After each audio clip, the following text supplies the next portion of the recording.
décisif. L'hésitation ne fait qu'amplifier la peur. Parlons maintenant de la peur des autres et de la manière d'être sûr de soi lorsqu'on communique avec eux. Il y a plusieurs années, je travaillais dans une entreprise et il y avait un directeur avec qui je coopérais dans de nombreux domaines. Ce directeur était un homme très respecté, bien informé et à l'air sérieux.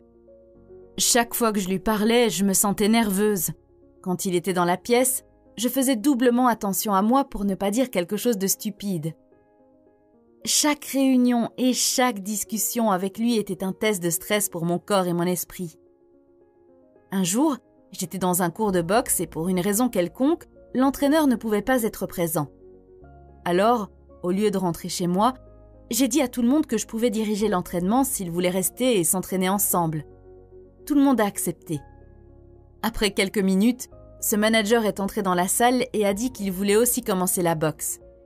Je lui ai expliqué la situation et il a accepté de s'entraîner quand même. En raison de mon expérience passée avec lui, j'étais à nouveau nerveuse, mais après 10 minutes d'entraînement, je l'ai regardé et j'ai réalisé à quel point il se débattait. Il frappait comme une fille. Il était complètement essoufflé, il était nerveux et il avait l'air d'avoir honte de ne pas pouvoir s'entraîner aussi bien que les autres. Je l'ai regardé et je me suis dit, il est exactement comme moi.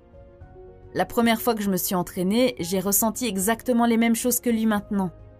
Il est peut-être un manager de haut niveau, mais au fond, nous sommes tous les deux pareils.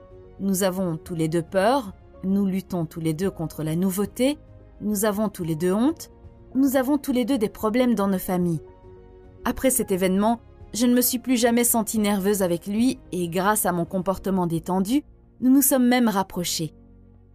Maintenant, chaque fois que je parle à quelqu'un d'important, je l'imagine dans ce cours de boxe.